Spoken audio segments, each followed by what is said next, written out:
같이 기도함으로 새벽 기도 시작하겠습니다. 하나님 아버지 감사합니다. 오늘도 주님 앞에 나아갑니다.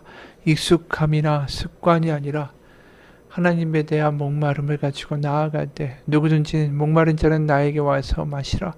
그러면 그 뱃속에서 생수의 강이 솟아나리라 하신 주님의 말씀처럼 간절함과 목마름으로 나아가 하나님의 말씀 가운데 해가라는 그 기쁨을 맛보고 살아가는 오늘 하루가 되게 하여 주옵소서. 예수님 이름 받들어 기도합니다. 아멘. 오늘 말씀은 예레미야 18장 1절에서 12절까지의 말씀입니다. 예레미야 18장 1절에서 12절까지의 말씀입니다. 여호와께로부터 예레미야에게 임한 말씀에 이르시되 너는 일어나 토기장의 집으로 내려가라. 내가 거기에서 내 말을 내게 들려주리라 하시기로 내가 토기장의 집으로 내려가서 본즉 그가 농로로 일을 하는데 진흙으로 만든 그릇이 토기장의 손에서 터지매 그가 그것으로 자기 의견에 좋은 대로 다른 그릇을 만들더라. 그때 여호와의 말씀이 내게 임하니라. 이르시되 여호와의 말씀이니라. 이스라엘 족속아, 이 토기장이가 하는 것 같이 내가 능히 너희에게 행하지 못하겠느냐. 이스라엘 족속아, 진흙이 토기장의 손에 있음같이 너희가 내 손에 있느니라. 내가 어느 민족이나 국가를 뽑거나 부수거나 멸하려 할 때에 만일 내가 말한 그 민족이 그의 악에서 돌이키면 내가 그에게 내리기로 생각하였던 재앙에 대하여 뜻을 돌이키겠고, 내가 어느 민족이나 국가를 건설하거나 심으려 할 때에 만일 그들이 나 보기에 악한 것을 행하여 내 목소리를 청종하지 아니하면 내가 그에게 유익하게 하리라고 한 복에 대하여 뜻을 돌이키리라.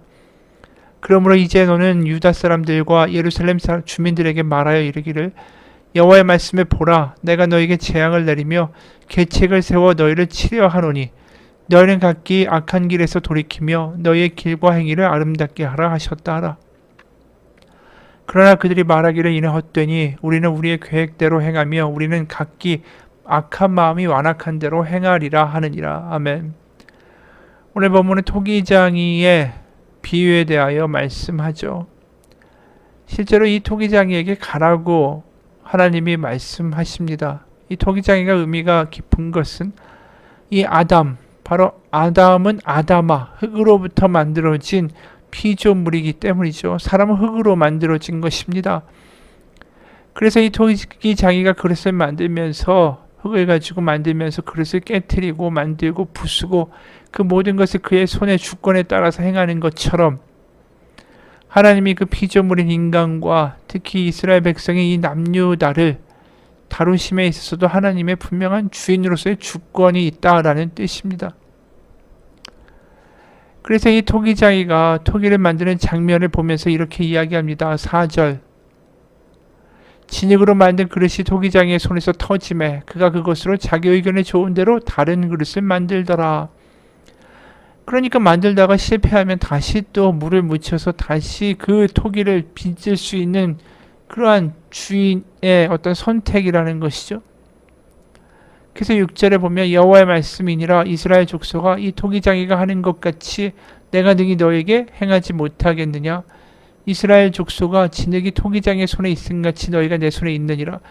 이게 잘못 만들어지고 문제가 생기면 부수고 다시 만들면 되지 않습니까?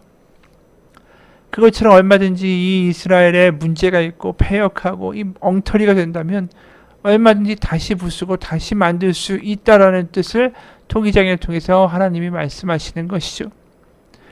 그렇기 때문에 남유다가 다시 우상을 섬기는 게 아니라 하나님의 말씀을 듣고 올바르게 새로 다시 그 마음을 새롭게 하여 하나님 앞에 온전한 그릇이 된다면 11절 그러므로 이제 너는 유다 사람들과 예루살렘 주민들에게 말하여 이르기를 여호와의 말씀에 보라.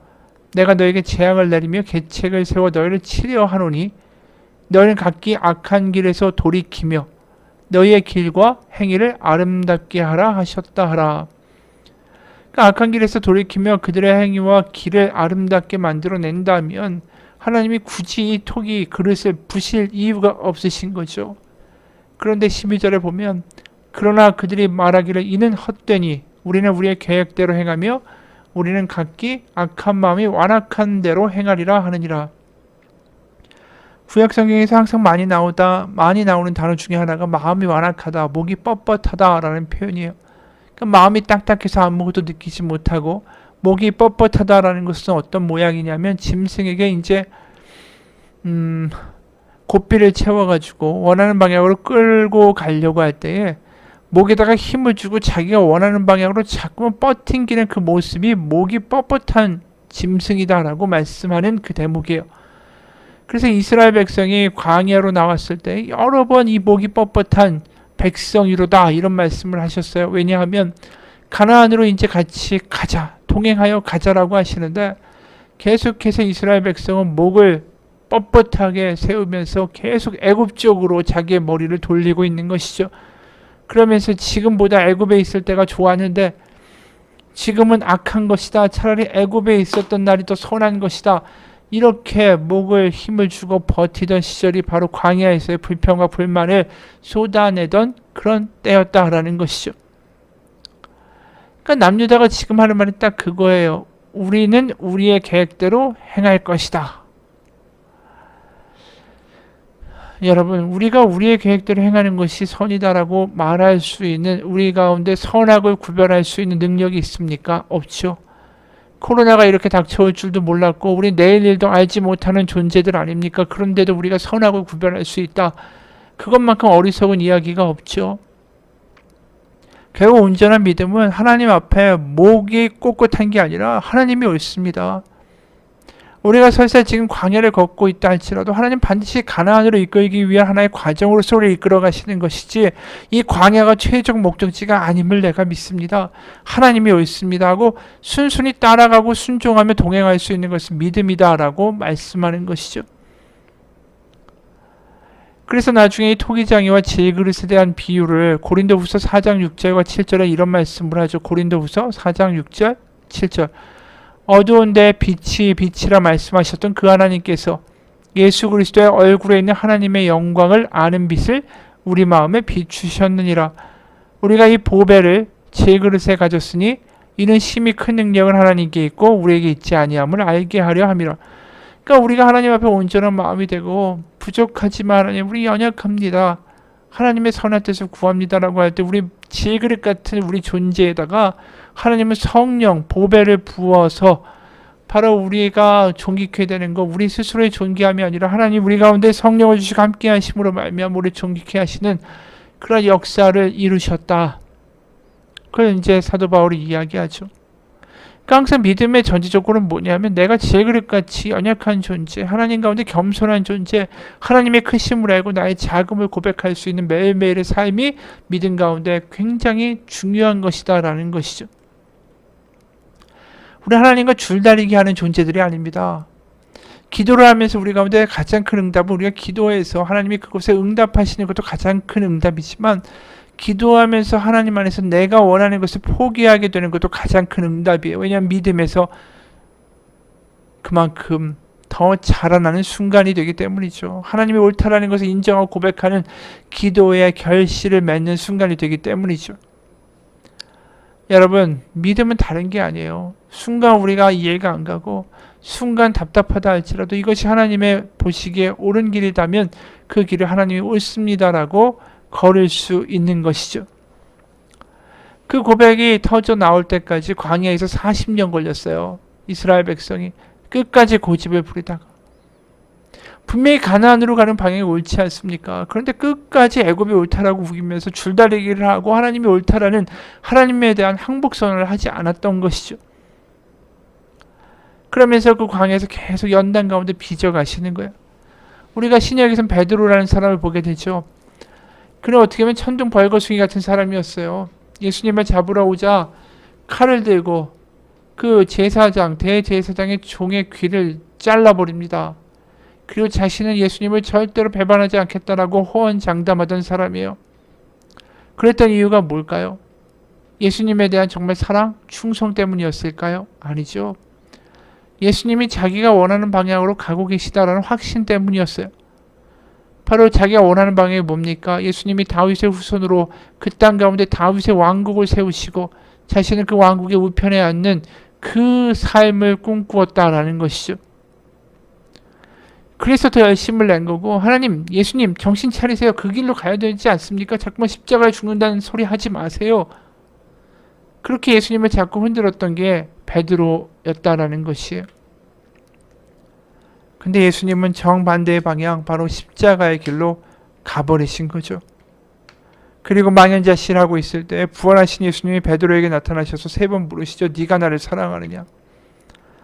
이건 뭘 의미할까? 이제 너의 고집을 포기하고 나와 같이 걸어갈 준비가 되었니?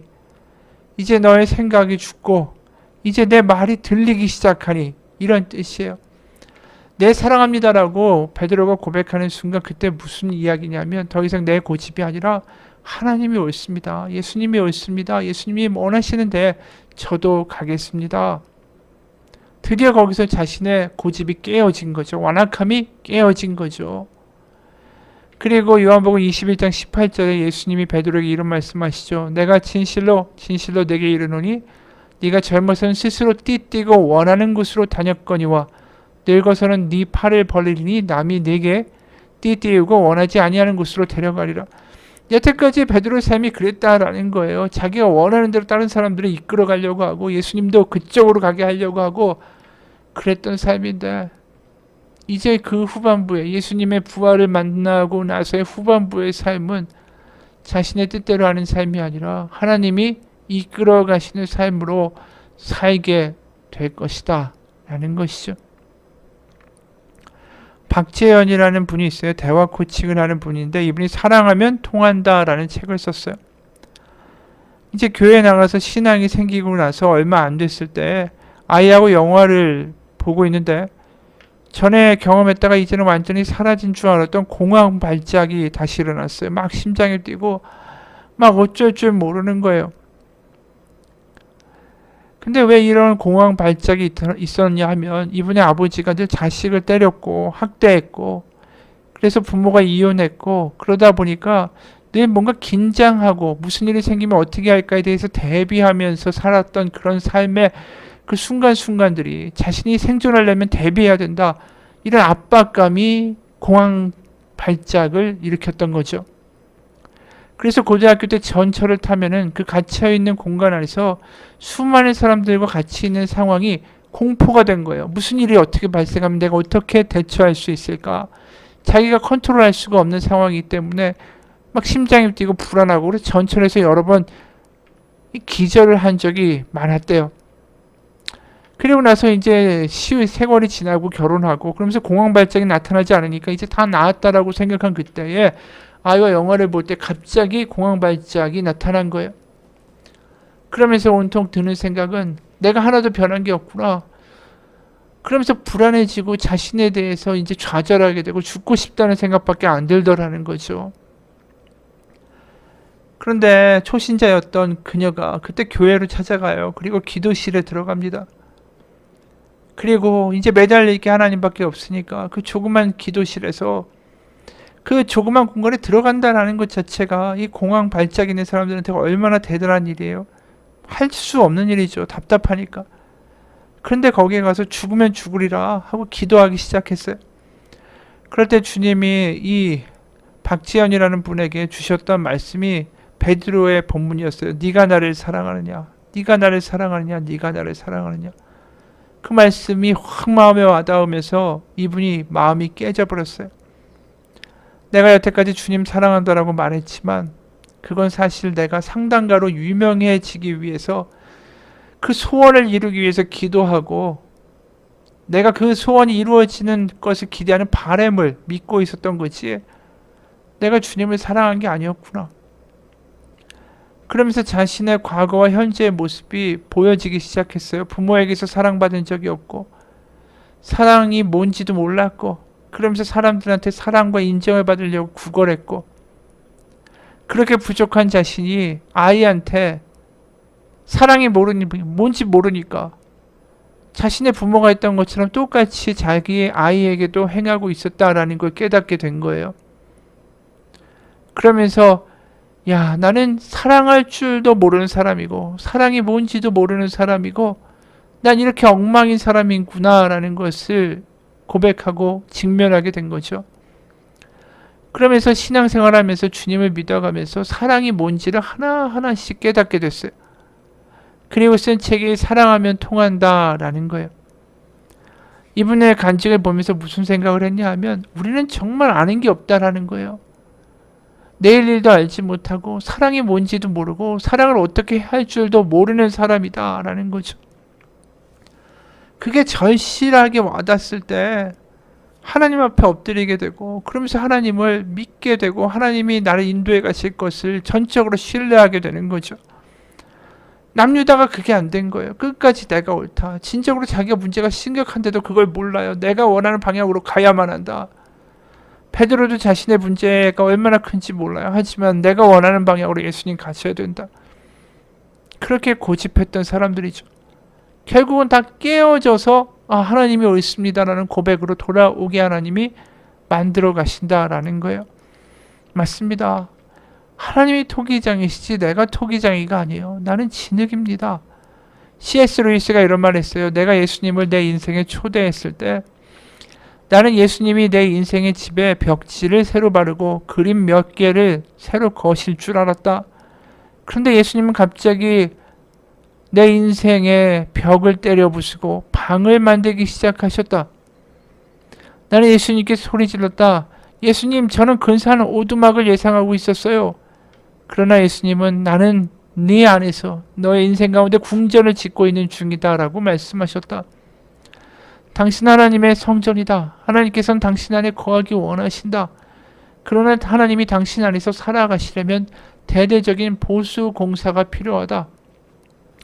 그 공사는 때로는 파괴적인 작업부터 시작된다. 하나님께서 우리 인생의 기초를 다시 세우기 위해 우리의 겉모습을 때로는 허물고자 하신다. 그렇죠.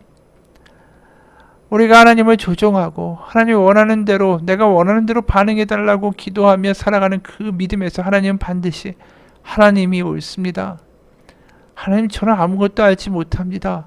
오늘 하루도 하나님이 인도하셔야 하고 내일도 하나님이 인도하셔야 하고 그저 하나님의 뜻, 하나님의 선한 뜻이 우리 가운데 이루어지기를 원합니다. 그 고백을 하며 매일매일 살아가는 사람 가운데 하나님은 하나님의 살아계심을 보여주시고 그 가운데 임하시고 그 안에 살아가시기를 원하신다라는 것이죠. 누가 이런 말을 했습니다. 엄마가 우는 아이에게 이끌리듯이 하나님께서는 부서진 사람에게 끌리신다.